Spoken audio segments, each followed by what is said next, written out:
সুন্দৰ আৰু মাৰ্জিত ৰূপেৰে স্কাউট গাইডৰ দলটোৱে আগবঢ়াই লৈ আহিছে ধুবুৰী জিলাৰ আৰম্ভ হৈছে সমগ্ৰ অসমৰ লগতে আমাৰ ধুবুৰী জিলাতো খেল মহাৰণ 2.0ৰ যি কাৰ্যসূচী আমি নৱেম্বৰ মাহৰ পৰাই আমাৰ ইয়াতে হৈ আছে বিভিন্ন গাঁও পঞ্চায়ত তাৰপিছত ULB লেভেলৰ খেলাসমূহ অতিক্ৰম কৰি আৰু আমাৰ ধুবুৰী জিলাৰ 5টা বিধানসভা সমষ্টি পৰ্যায়ৰ খেলসমূহ অতিক্ৰম কৰাৰ পিছত আমাৰ চৰকাৰী নিৰ্দেশনা অনুসৰি 1 ফেব্ৰুৱাৰীৰ পৰা 10 ফেব্ৰুৱাৰীৰ ভিতৰত যি জিলা পৰ্যায়ৰ খেলখিনি অনুষ্ঠিত হ'ব লগা আছিলে সেই মৰ্মে আমি আজিৰ পৰা আমাৰ ধুবুৰী জিলাৰ কাৰণে খেলখিনি অনুষ্ঠিত কৰিছোঁ। আমাৰ ইয়াতে বিভিন্ন ধৰণৰ এইবাৰ খেল মহাৰণৰ যি ইভেণ্টছ আছে সকলো ইভেণ্টছকে সামৰি পেলাই আমি খেলখন আজিৰ পৰা 4দিনীয়া কাৰ্যসূচীৰে আমি গ্ৰহণ কৰিছোঁ। অহা 9 তাৰিখলৈকে আমাৰ খেলাসমূহ চলিব।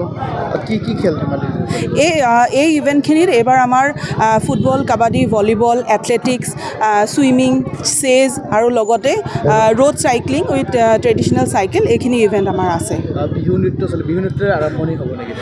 আমাৰ ইনগ্ৰেশ্যনখিনি হ'ল। ইনগ্ৰেশ্যনৰ লগত সংগতি ৰাখি আমি বিভিন্ন কালচাৰেল এক্টিভিটিজো ৰাখিছোঁ।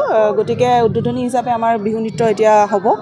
জিলাখনৰ কিমানটা সমষ্টি অংশগ্ৰহণ কৰিলে জিলাখনৰ গোটেই গাঁও পঞ্চায়ত ULBয়ে অংশগ্ৰহণ কৰিছে, সকলোৱে কৰিছে, এটাও বাদ পৰা নাই। আৰু লগতে আমাৰ 5টা যি বিধানসভা সমষ্টি আছে গোটেই বিধানসভা সমষ্টিলৈকে তেওঁলোকে উন্নীত হৈ পেলাই বিধানসভা সমষ্টি পৰ্যায়ত খেলি পেলাই এতিয়া ডিষ্ট্ৰিক্ট পৰ্যায়ত খেলিছে আৰু এই মৰ্মে এই জিলা পৰ্যায়ত চিলেকশ্যন মৰ্মে তেওঁলোকে আকৌ ষ্টেট লেভেলত পাৰফৰ্ম কৰিব।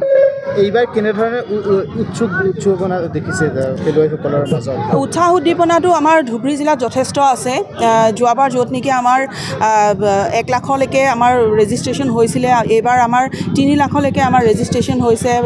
তেনেধৰণে খেলুৱৈখিনি পাৰ্টিচিপেট কৰিছে আৰু এইবাৰ যিহেতু নতুন কিছুমান ইভেণ্টো লোৱা হৈছিলে, যেনে চেজ, ৰোড চাইক্লিং, ছুইমিং আগত যোৱাবাৰ নাছিলে, এইবাৰ সেইখিনিও লোৱা হৈছে। গতিকে খেলুৱৈখিনিৰ মাজত যথেষ্টখিনি উৎসাহ আমি দেখিবলৈ পাইছোঁ।